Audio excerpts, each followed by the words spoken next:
Computers are live, mixers up, levels are good, equalizers good, ready channels 1 and 2. Mic is live in 3, 2, 1, roll it. Welcome, listeners, to the My Practice, My Business podcast, where we teach dentists and their teams how to reclaim forgotten profitability in dentistry with our clinical business of dentistry training. And now, the host of our show, the clinical director at My Practice, My Business, Dr. Rob Thorup. Welcome, podcast listeners. It's Dr. Rob with My Practice, My Business again. Thanks for listening. Today's topic is going to be geared towards my office manager friends. And it's geared towards something that Tracy and I have been watching for a long time.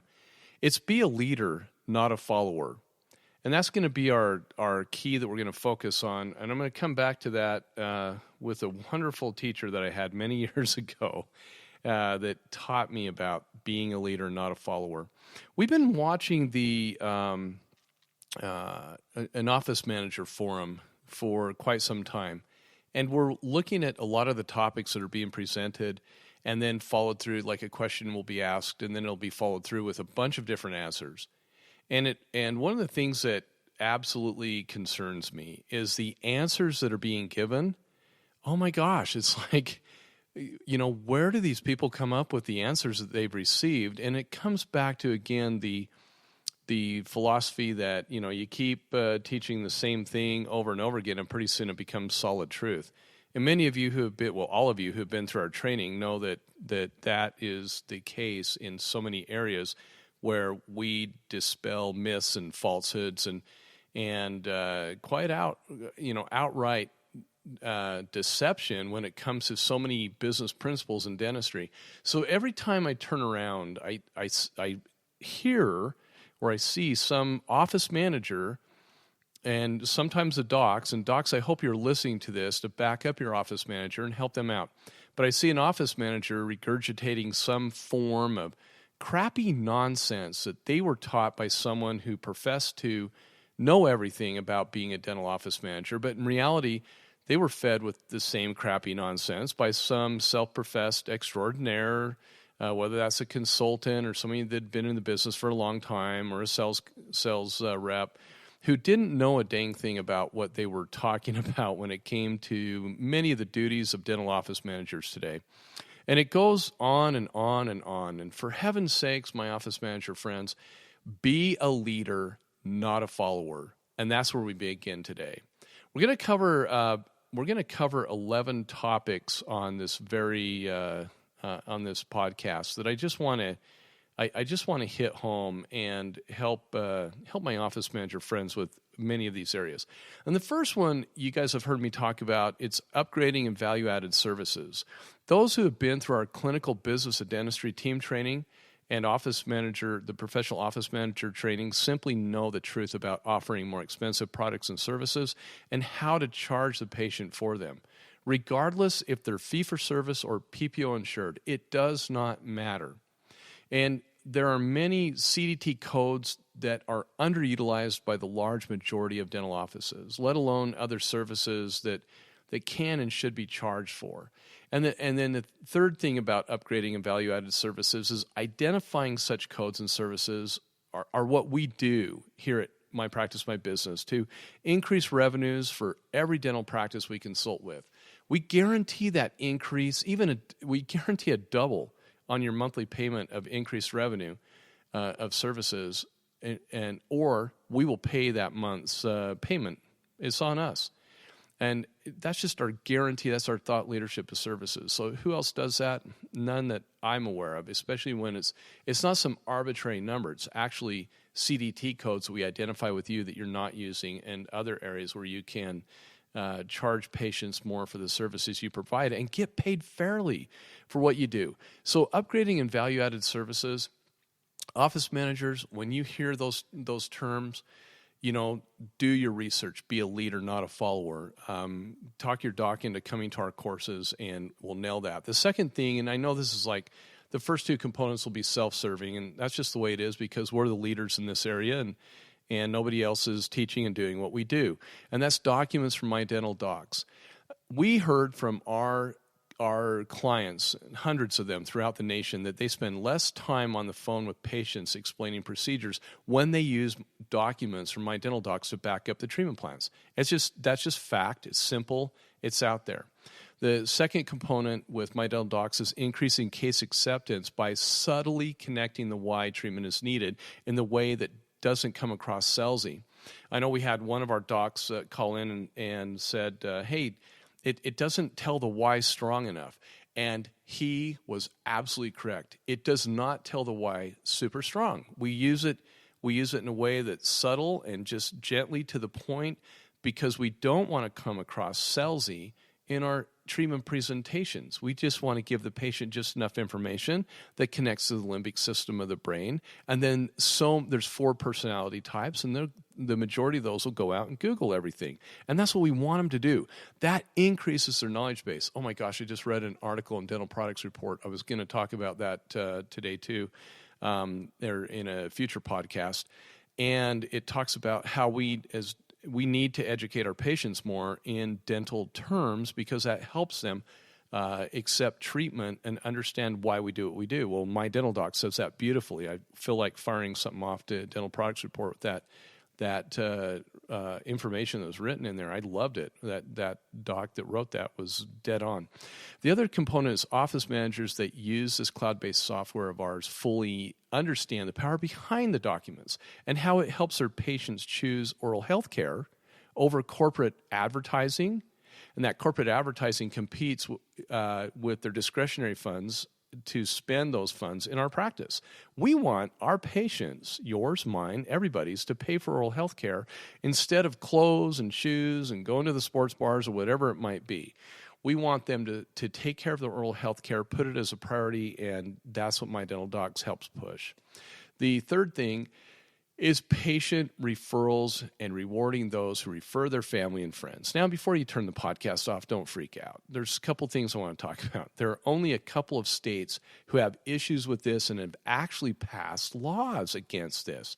This is crazy. When this rule was put, we saw this in California back in the day. We saw California put this into law, and it was because, and we dug into it, it was because the younger dentists were outsmarting the older ones when it came to marketing for patients.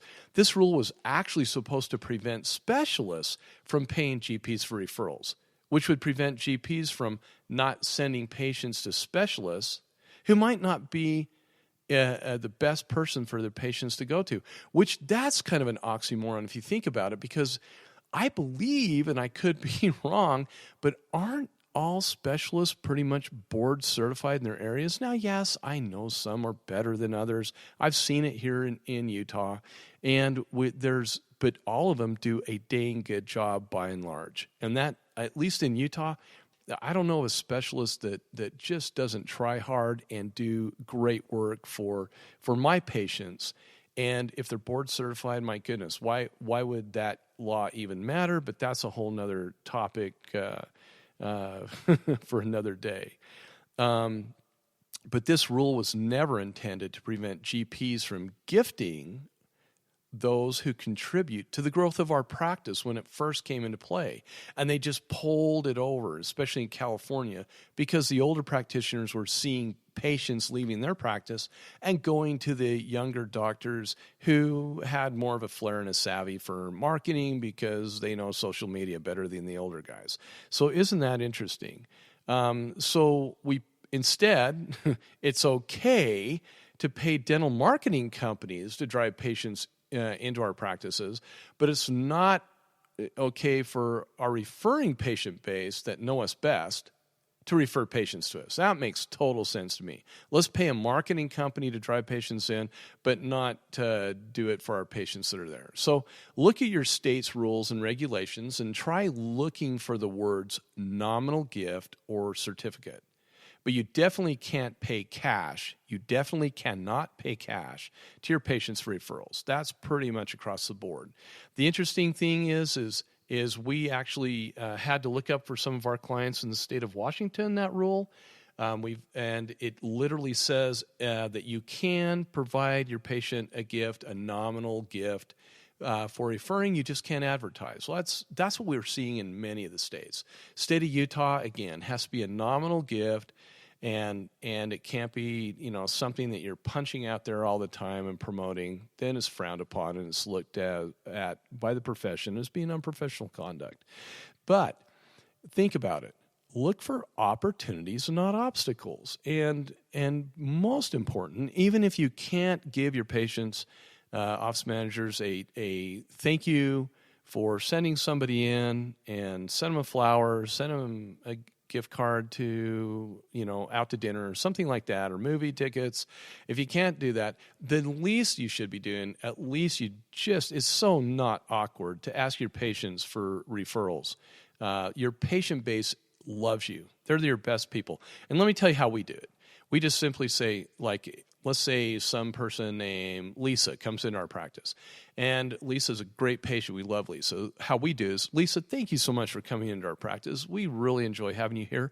If you have any family or friends that are in need of a dentist, and we would love referrals of people that are just like you. And if they're grouchy and mean people, there's other dentists in our building that are taking new patients. Send those people to them. So you can have a lot of fun with it. It doesn't have to be awkward, and it doesn't have to, sound weird coming out. I say that all the time to my patients, and boy, I'll tell you, we get all of our new patients from either Google, our best referring source, or from our existing patient base. And that's actually our best referring source there. Okay. Number 4, EOBs. EOBs, where it states patient portion 0, and patient is not responsible for the remaining balance. Oh my gosh, I'm seeing this in the forums all the time. There's another falsehood. You do not write that off. This is another area we go into extreme detail on in the clinical business of dentistry professional dental office manager training, increasing practice revenue by thousands of dollars every month. Thousands of dollars every month is what we see by what we teach and train on here. You should probably sign up for the training, right? We will show you how not to write those off and many other things. If you are contracted with a fee and they downcode, you do not write off the difference. I can't believe there's still so many people out there that think you should write it off. And there's so many other areas where they are bundling.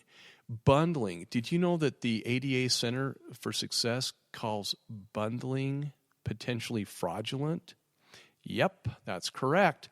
So there are all kinds of different tricks we can teach you about. No, we're just touching the tip of the iceberg there on being able to help you guys out with not writing things off just because the EOB states that it's just a generic language that they put in there.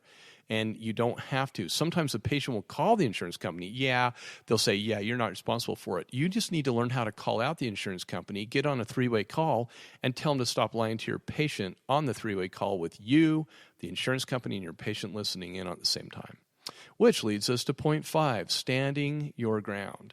Now, standing your ground has a lot to do with all kinds of different things, but one of the things that you office managers something that makes you cringe is this scenario. Patients try to get discounted dentistry or not pay for things. How many times do they attempt to circumnavigate you, the office manager, and communicate directly with you, doc? Nothing ticks off an office manager more when they give the patient a treatment plan with the associated fee, set up financial protocols with the patient, only to find you, doc, you've undermined their hard efforts to keep plussing the revenue of the practice because they discounted the treatment plan. You discounted the treatment plan. You gave the patient a break. And that just blows, that's a mixed message in any business, especially dentistry. It damages revenues, morale, and it destroys the chain of command. What I'm saying there is if the patient is allowed to do that over and over again, then they have no respect towards the office manager. They lose that authority with that patient. And you'll think, oh, it's just 1 or 2 patients. Well, 1 or 2 patients can talk to 1 or 2 other patients. And it's like, yeah, the neighbor, yeah, we both go to Dr. Rob. And hey, I've learned that if you go bypass that office manager, go directly to Dr. Rob, yeah, he'll sometimes discount his work. Shoot, I'm getting to the point where if a patient ever does that, I'm going to increase it by 10% just to show him who's in control. My office manager is, okay? Insurance. Another point in standing your ground is insurance trying to push you around like they think you don't know anything. We have actually called out more insurance companies on behalf of our clients with their own rules and regulations.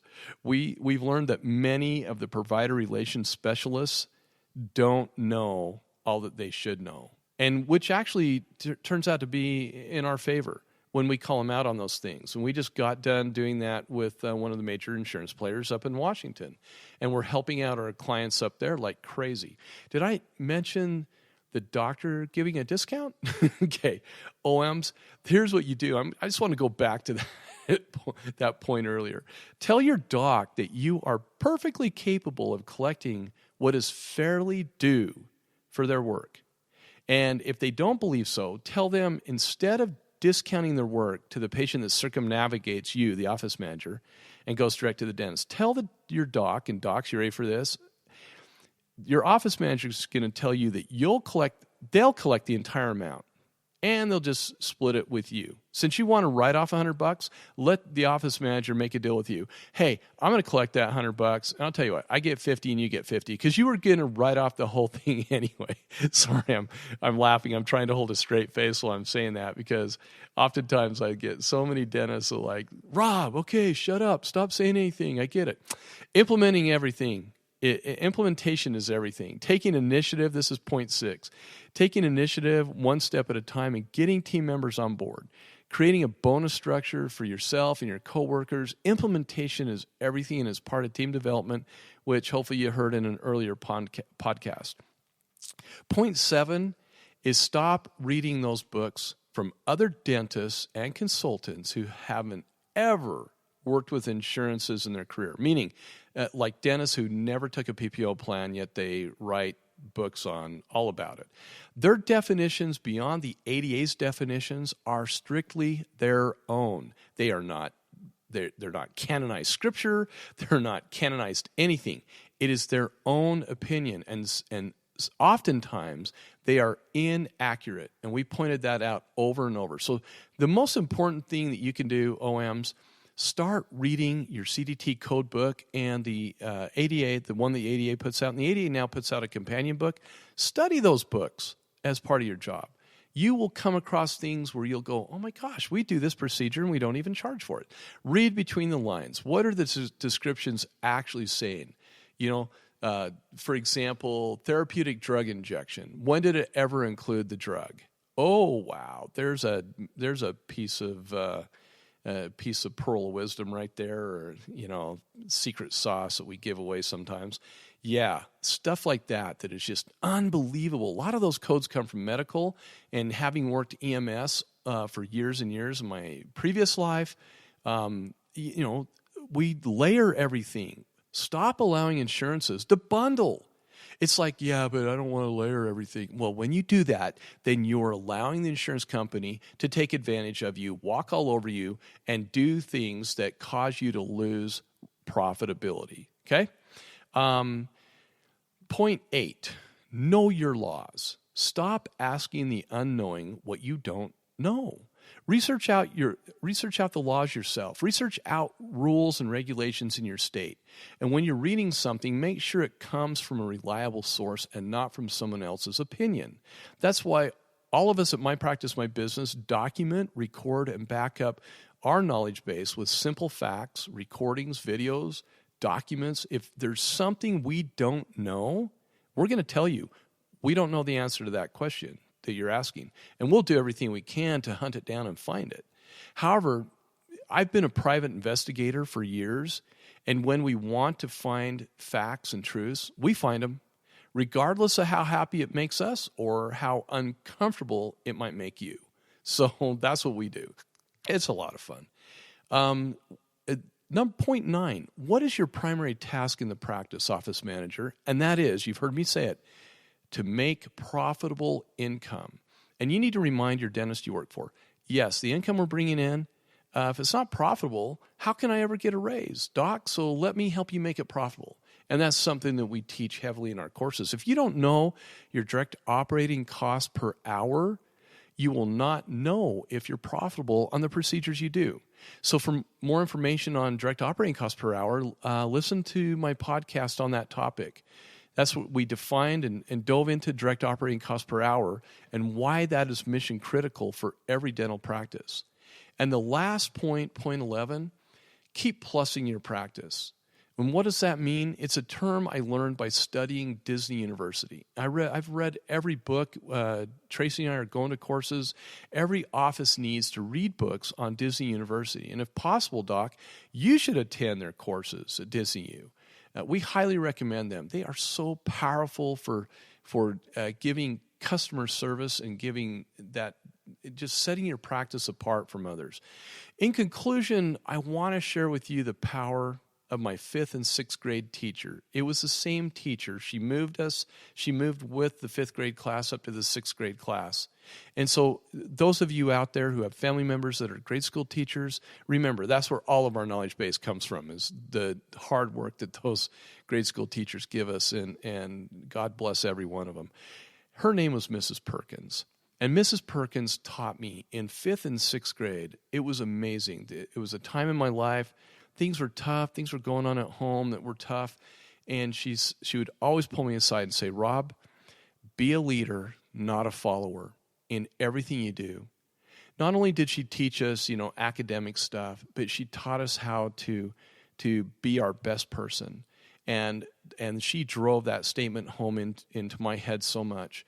Be a leader, not a follower. And I asked her, Mrs. Perkins, what does that mean? And she said, lead. Lead by example, lead with knowledge, lead with skills, study hard, do your best every day. A job worth doing is worth doing well. Be a leader, not a follower. Well, that's my admonition to all of you office managers out there.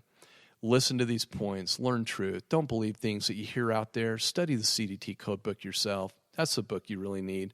Study business. Learn, just go read stuff. There's so many cool things that we are privy to nowadays with Google and research that we never were privy to before. So take the time to keep plussing the practice like Disney teaches, keep increasing the values and the revenue, and look for ways to be profitable on the things that the doc does. And doc, delegate that responsibility with accountability to that office manager and let them do their job. Thank you so much for tuning into the My Practice, My Business podcast. You can find additional podcasts you may have missed that will help you with your dental practice at Apple iTunes Podcasts. And remember to become a subscriber to our podcast. Many of you have asked how to help support the My Practice, My Business podcast. If you have enjoyed the program and information you received today, the best way to help is to leave us a 5-star review. Thanks again for allowing us to be a part of your day.